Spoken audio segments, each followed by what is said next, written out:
ओम शांति। आज बाबा के 7 तारीख के महावाक्य हैं।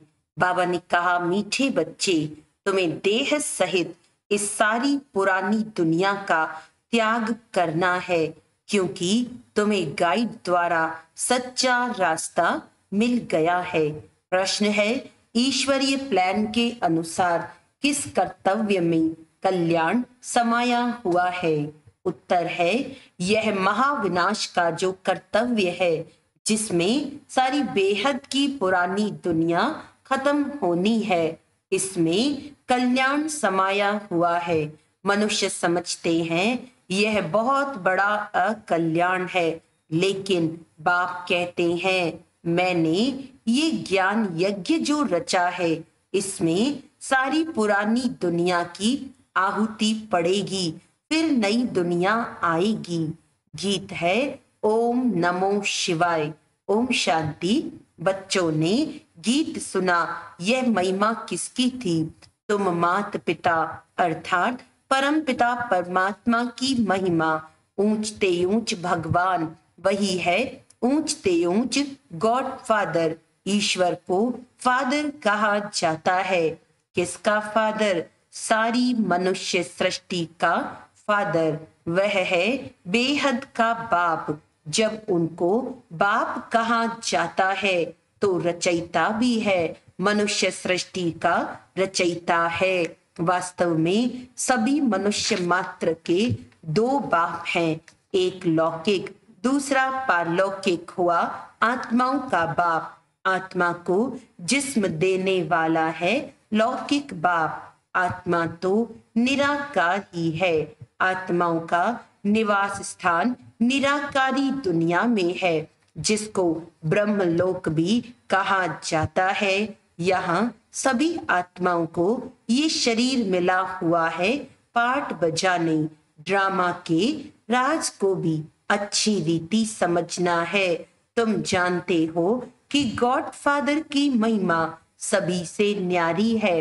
गाते भी हैं, ओ गॉड फादर मनुष्य सृष्टि का बीज रूप है। ये है उल्टा झाड़, बीज बाप ऊपर में है। जब कहते हैं ओ गॉड फादर, तो ऊपर में नजर जाती है।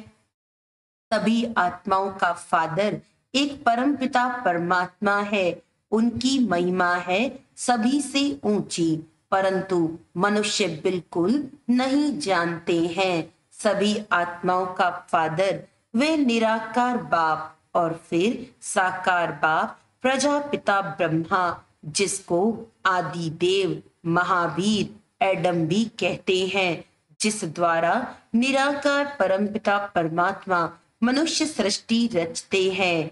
देव महावीर एडम भी कहते हैं, फादर को तो कभी बेअंत नहीं कहा जा सकता।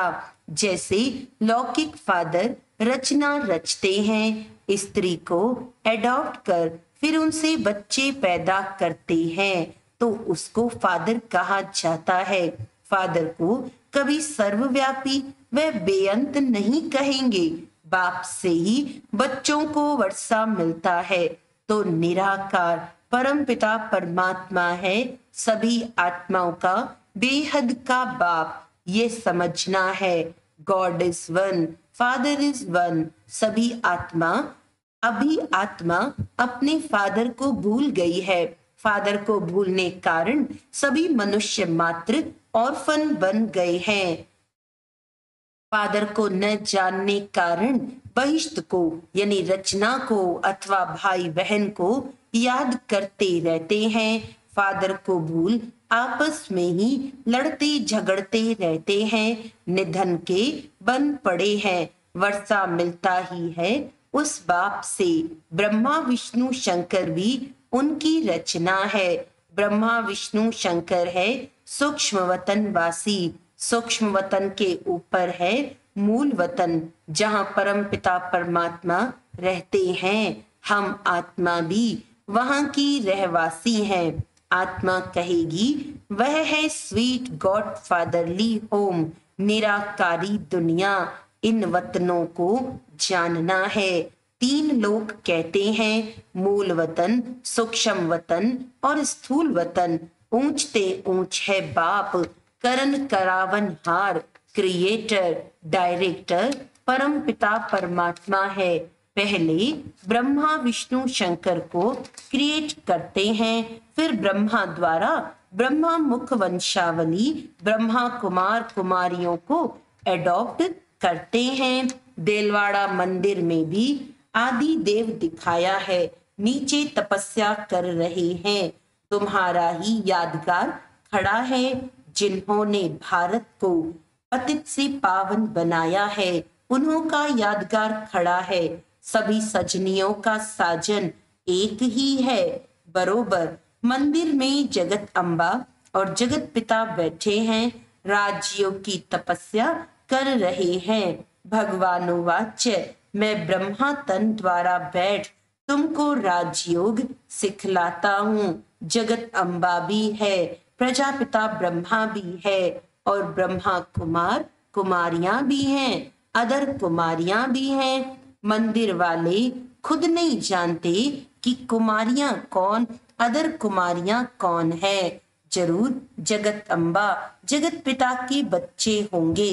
उन सबको बैठ राजयोग सिखाते हैं। पहले पहले ब्रह्मा को कैसे रचते हैं वह भी बताते हैं।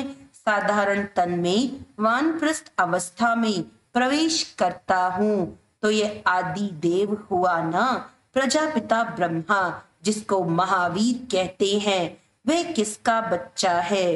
बाप बैठ समझाते हैं कि मैं इस ब्रह्मा तन में प्रवेश करता हूँ, मेरा नाम है शिव। ऐसे नहीं, बाबा आते ही नहीं है, गाया हुआ है, यदा यदा ही धर्मस्य ग्लानिर्भवति भारत। तो इस समय यह है ही पतित दुनिया, पावन दुनिया कैसे बनती है वह समझना चाहिए। बाबा समझाते हैं, मैं ही सदगति दाता हूँ। गंगा नदी को गति सदगति दाता नहीं कह सकते। पतित पावन परम पिता परमात्मा परमात्मा ही है, वह हेवनली गॉड फादर ही स्वर्ग की स्थापना करते हैं, जबकि उनकी संतान है। तो फिर क्यों नहीं गॉड फादर से स्वर्ग का वर्षा मिलना चाहिए। समझ की बात है ना। बाबा कहते समझ की बात है ना। देलवाड़ा मंदिर में भी पूरा यादगार है। नीचे तपस्या में बैठे हैं, ऊपर में स्वर्ग का यादगार है। देवी देवताएं भारत में ही थे। जरूर बाप आते हैं पतितों को पावन बनाने। कहते हैं, मैं कल्प कल्प कल्प के संगम युगे युगे आता हूँ। संगम युग है ऑस्पिशियस युग, जबकि कलयुग के अंत में मैं आकर सतयुग की स्थापना करता हूँ। यह बाप बैठ समझाते हैं, वह जन्म मरण रहित है। मनुष्य को भगवान नहीं कहा जा सकता। मनुष्य तो 84 जन्म लेते हैं। तुम बच्चे जानते हो, यह है मृत्यु लोक। सतयुग को कहा जाता है अमर लोक। ये है रौरव नर्क। मनुष्य मात्र सब एक दो को काटते रहते हैं। भारत ही पावन था, जिसमें देवी देवताएं राज्य करते थे। बाप आते ही हैं पतित दुनिया पतित शरीर में। जरूर जो पहले सतयुग में आए होंगे, उनके ही अंतिम जन्म के तन में बाप आए होंगे। गाया भी जाता है, आत्मा परमात्मा अलग रहे बहुकाल, पूरा हिसाब हो गया ना। पहले पहले आदि सनातन देवी देवता धर्म वाले ही थे। 84 जन्म भी उन्हों के ही हैं। इस्लामी बौद्धि आदि 84 जन्म नहीं ले सकते हैं। भारत है ही परम पिता परमात्मा का बर्थ प्लेस, सब खंडों से ऊंच है भारत खंड, परंतु अभी है कलयुग। बाबा ने समझाया है, वह है अविनाशी वर्ल्ड ड्रामा। इसका कभी विनाश नहीं होता। वर्ल्ड की हिस्ट्री ज्योग्राफी रिपीट होती है। जो इस नॉलेज को जान स्वदर्शन चक्रधारी बनते हैं वो ही चक्रवर्ती राजा बनेंगे। भारत में जब देवी देवताओं का राज्य था तो और कोई धर्म नहीं था। नए भारत में नई राजधानी देवी देवताओं की थी।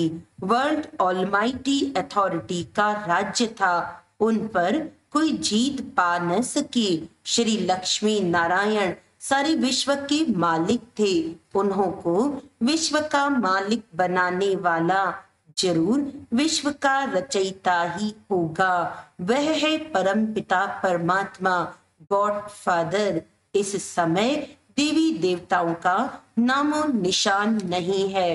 देवी देवताओं के सिर्फ चित्र हैं, परंतु उनके ऑक्यूपेशन को कोई भी जानते नहीं। इस समय गवर्नमेंट में भी कोई ताकत नहीं रही है। अपने धर्म का पता नहीं है। कहा जाता है रिलीजन इज माइट, रिलीजन स्थापन करने वाला है बाप।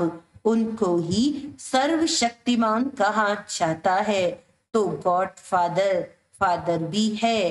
फिर उनको नॉलेजफुल कहा जाता है तो टीचर भी है। और फिर उनको पतित पावन कहा जाता है तो सतगुरु भी है।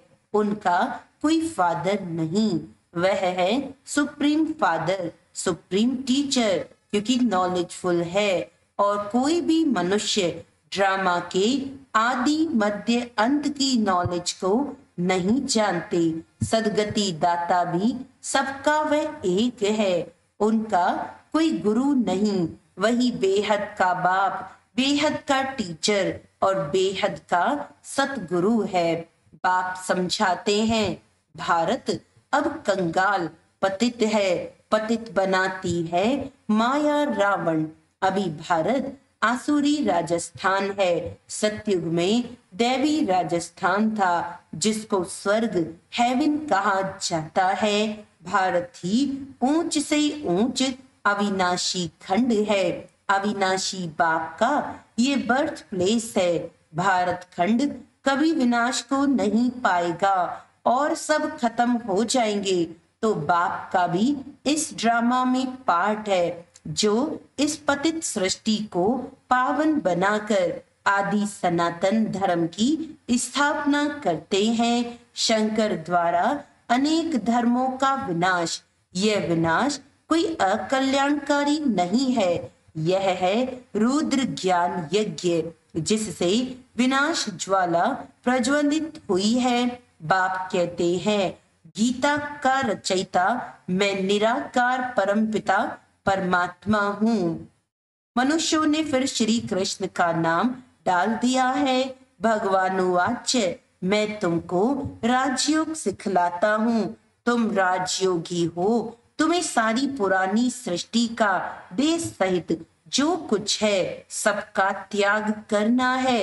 मैं गाइड बन सबको वापस ले चलने आया हूँ।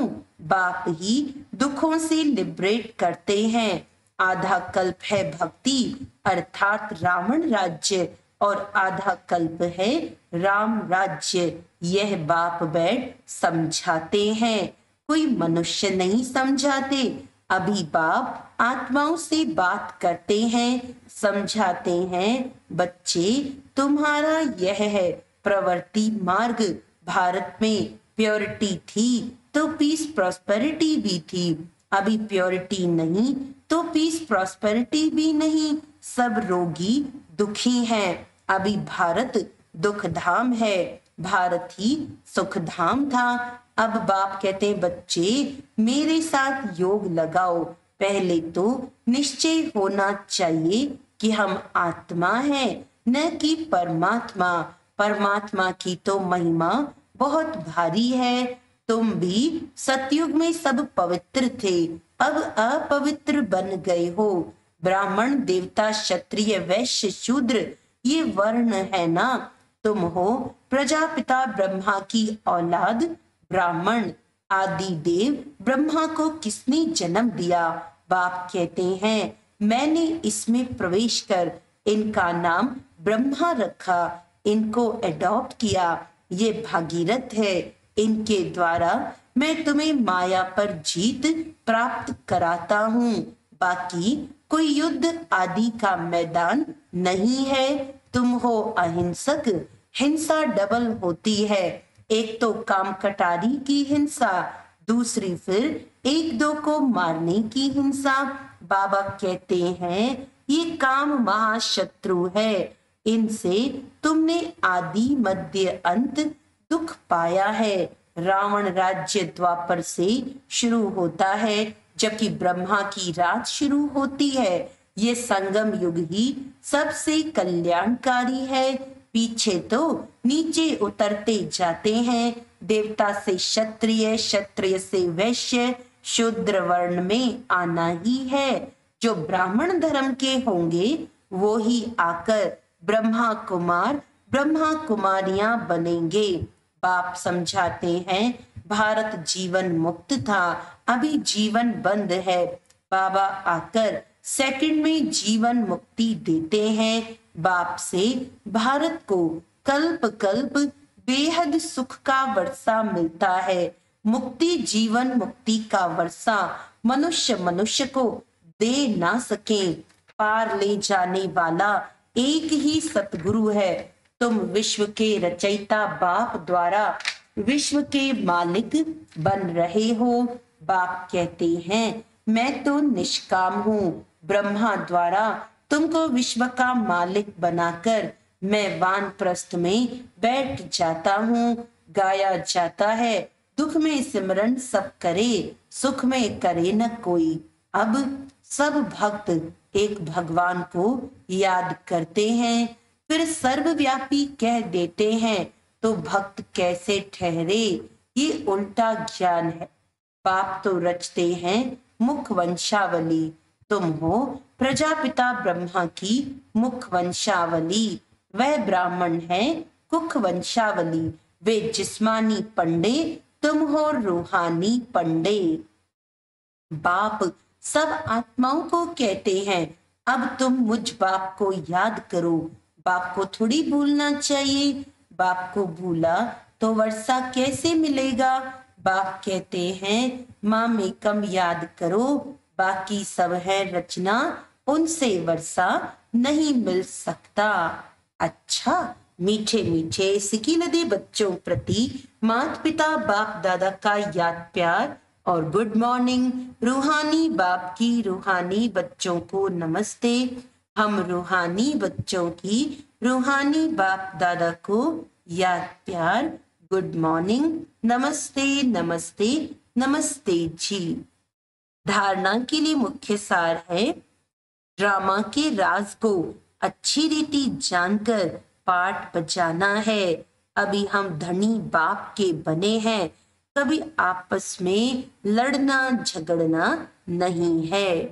बाप गाइड बन सबको लेने आया है। अब देह सहित सब कुछ भूल एक बाप को ही याद करना है। वरदान है मेरा बाबा इस संकल्प द्वारा हर कदम में मदद का अनुभव करने वाले निश्चय बुद्धि भव। ड्रामानुसार जो पक्के निश्चय बुद्धि हैं, दिल में संकल्प कर लेते हैं कि बाप मेरा, मैं बाप का, तो ऐसे बच्चों को स्वतः मदद मिलती है। सिर्फ सच्ची दिल से कहो मेरा बाबा, तो हर कदम में मदद की अनुभूति होती रहेगी। जिन बच्चों का एक बाप के साथ अटूट प्यार है, उन्हें कोई भी बात रोक नहीं सकती। बाप का प्यार सब बातों से पार करा देता है, वे उड़ते रहते हैं। स्लोगन है सदा बाप की लाइट माइट के अंदर रहो तो माया आपके आगे ठहर नहीं सकती। अच्छा, आज का व्यक्त इशारा है मन वचन कर्म तीनों में ध्यान रखो कि एक तो सदा स्वमान में रहना है, दूसरा हर कदम बाप के फरमान पर चलना है, तीसरा, सर्व के संपर्क में आने में सम्मान देना है, लेकिन ऐसे सम्मान दाता वही बनते हैं जो सदा निर्माण रहते हैं। मान लेने की इच्छा से परे होने के कारण वे सर्व द्वारा श्रेष्ठ मान मिलने का पात्र बन जाते हैं। यह अनादि नियम है। अच्छा, ओम शांति।